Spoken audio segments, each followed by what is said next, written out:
Hi, Savitramma ಚಾನಲ್ಗೆ ಸ್ವಾಗತ. ಈ ದಿನ ನಿಮ್ಮ ಹಲ್ಲುಗಳು 3 ನಿಮಿಷದಲ್ಲಿ ಪಳಪಳ ಹೊಳೆಯುವಂಥ ಒಂದು ಸುಲಭ ದಾರಿಯನ್ನು ನಿಮಗೆ ಹೇಳ್ತೀನಿ. ಈ ನನ್ನ ಹೊಸ ಚಾನಲ್ಗೆ ಸಬ್ಸ್ಕ್ರೈಬ್ ಮಾಡಿ, ಲೈಕ್ ಮಾಡಿ, ಸಪೋರ್ಟ್ ಮಾಡಿ.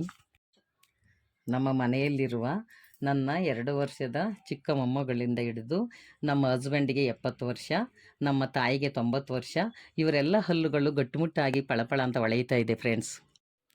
ಹಿಂದಿನ ಕಾಲದಲ್ಲಿ ನಮ್ಮ ತಾಯಿಯವರೆಲ್ಲ ಏನು ಮಾಡ್ತಾಯಿದ್ರು ಅಂದರೆ ಉಪ್ಪು ಇದ್ದಿಲು ಮಿಕ್ಸ್ ಮಾಡ್ಕೊಂಡು ಹಲ್ಲು ಉಜ್ಜುತ್ತಿದ್ರು. ಮತ್ತು ಬೆರಣಿ ಬೂದಿಯಿಂದ ಹಲ್ಲನ್ನ ಉಜ್ಜುತ್ತಾ ಇದ್ರು.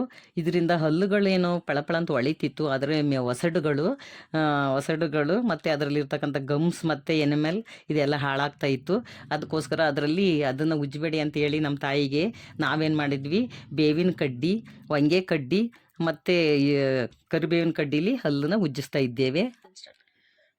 ನಿಮಗೆಲ್ಲ ಗೊತ್ತಿರೋ ಹಾಗೆ ನಂಜನಗೂಡಿನ ಹಲ್ಲು ಪುಡಿ ತುಂಬ ಒಳ್ಳೆಯದು ಫ್ರೆಂಡ್ಸ್. ಇದು ಎಲ್ಲ ಆಯುರ್ವೇದ ಮೆಡಿಕಲ್ಗಳಲ್ಲಿ ದೊರೆಯುತ್ತದೆ ಮತ್ತು ಇದರಲ್ಲಿ ಎಲ್ಲ ಆಯುರ್ವೇದ ಮೆಡಿಸಿನ್ಗಳಿಂದ ಕೂಡಿದೆ. ಇದು ಕೇವಲ ಒಂದು ಪ್ಯಾಕೆಟ್ಗೆ 15 ರೂಪಾಯಿ. ನಮ್ಮ ಹಲ್ಲುಗಳನ್ನು ಶುದ್ಧವಾಗಿಟ್ಟುಕೊಳ್ಳುವುದರಿಂದ ಫ್ರೆಂಡ್ಸ್ ಮುಖದ ಸೌಂದರ್ಯ ಹೆಚ್ಚುತ್ತದೆ. ಈ ವಿಡಿಯೋವನ್ನು ಲೈಕ್ ಮಾಡಿ, ಫಾಲೋ ಮಾಡಿ,